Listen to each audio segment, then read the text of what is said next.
মার্কিন president Donald ট্রাম্পের প্রশাসন ছাড়ছেন বিশ্বের শীর্ষ ধনী ইলন মাস্ক। হোয়াইট হাউসের একজন কর্মকর্তা ইলন মাস্কের প্রশাসন ছাড়ার খবর নিশ্চিত করেছেন, যদিও আগামী ৩০ মে মাস্কের দায়িত্বের মেয়াদি শেষ হওয়ার কথা ছিল। ব্রিটিশ বার্তা সংস্থা রয়টার্স প্রতিবেদনে বলা হয়, স্থানীয় সময় গতকাল বুধবার ইলন মাস্কের প্রশাসন ছেড়ে যাওয়ার খবর জানান হোয়াইট হাউসের এক কর্মকর্তা। যুক্তরাষ্ট্রের ডিপার্টমেন্ট অব গভর্নমেন্ট এফিসিয়েন্সির একজন বিশেষ কর্মী হিসেবে কাজ করেছেন মাস্ক। মাস্কও এদিন প্রেসিডেন্ট ট্রাম্পকে ধন্যবাদ জানিয়ে নিজের সামাজিক যোগাযোগ মাধ্যমে এক্সে পোস্ট করেন। মাস্ক লেখেন, ট্রাম্প প্রশাসনের অংশ হিসেবে তার বিশেষ সরকারি কর্মকর্তার দায়িত্ব শেষ হয়ে আসছে। এই পদে দায়িত্ব দেওয়ার জন্য প্রেসিডেন্ট ট্রাম্পের প্রতি কৃতজ্ঞতাও জানান তিনি। এরপর ট্রাম্প প্রশাসন থেকে সরে আসার ঘোষণা দেন এই ধনকুবের।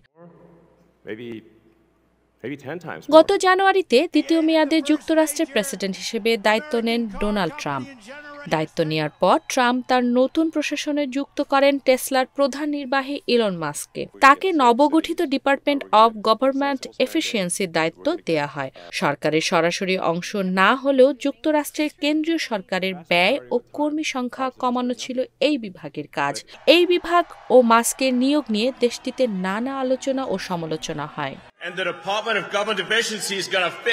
ট্রাম্প প্রশাসনে ইলন মাস্কের দায়িত্বের মেয়াদ শেষ হওয়ার কথা আগামী ৩০ মে। ১৩০ দিনের ম্যান্ডেট নিয়ে দায়িত্ব নিয়েছিলেন মাস্ক। তবে ট্রাম্প প্রশাসন জানিয়েছে, ফেডারেল সরকারকে পুনর্গঠন এবং কর্মী সংক্রান্ত ব্যয় কমাতে এই বিভাগের কার্যক্রম অব্যাহত থাকবে।